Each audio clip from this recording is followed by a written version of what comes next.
Hello po to all virtual assistant out there, independent contractor, freelancer, recruiter, social media influencer, vlogger, or kung paano nyo man po gustong i-address yung sarili nyo.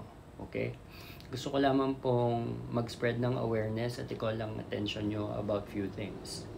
Number one ho, pag nag-outsource tayo or kumukuha tayo ng mga tao, nag-hire tayo, nag-encourage tayo, nagre-refer tayo, or papaano nyo man po gustong tawagin iyon, kailangan ho nating maging mapanuri at matyaga sa pagbibigay ng mga impormasyon sa mga mamamayang Pilipino, lalong-lalo na ho dun sa mga wala pa pong kaalam-alam kung ano ang ibig sabihin ng pagtatrabaho virtually. Kasi po kadalasan ng mga nakikita ko, minsan mag-encourage sila ng mga tao, mga aplikante, kaya lang ho, hindi ho sila mapanuri sa mga bagay na ibinibigay nila sa kanilang mga viewers or audience. Number one, kailangan ho natin sabihin sa kanila kung ano pong mga kailangan nilang gawin, malaman, bago nila pasukin ng virtual world. Okay? Una sa lahat, kailangan ho nila ng computer para ma-perform yung task. Madaming interesado, wala silang computer. Wala silang device or desktop na gagamitin. Pangalawa ho, okay? Yung niche na papasukan nila. Ano ho yung trabahong papasukan nila? Akma po ba yan sa mga profession or sa mga trabaho nila sa kasalukuyan? May experience po ba sila o wala? Kailangan ho nating malaman yan ng maayos. Maging mapanuri ho tayo at wag ho sana natin gawing batayan or sukatan ang edad, sexual na kasarian ng tao, katayuan, estado sa pag-aaral, kung nakatapos man yan ng college o hindi.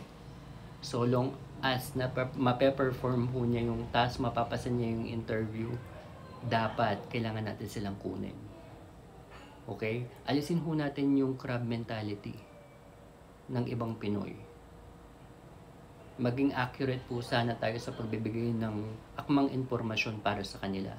At kung willing po talaga kayong tulungan sila, sana po i-provide nyo lahat.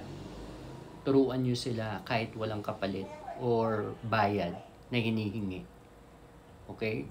So to all the aspiring virtual assistant, sa mga gusto, nagtuturo ako ng libre. Wala pong bayad. Hindi po ako naniningil. From day 1 na ititrain ko kayo hanggang sa mag-land kayo sa mga agency, company, or direct sa kliyente. Kung pong ang tanong nyo is, may credible ho ba ako? Yes ho. Hindi pa man ho uso ang pag-virtual assistant, nag-remote job na po ako. Isa po ako sa mga kauna-unahang Pinoy na nagtrabaho sa bahay, work from home kung tawagin. Na-acquire ko na po ang iba't ibang posisyon. Nag-start din po ako sa wala akong alam. Naging ahente ako, naging supervisor ako, account manager, client success manager, at senior operations manager. Nag-handle po ako ng tao.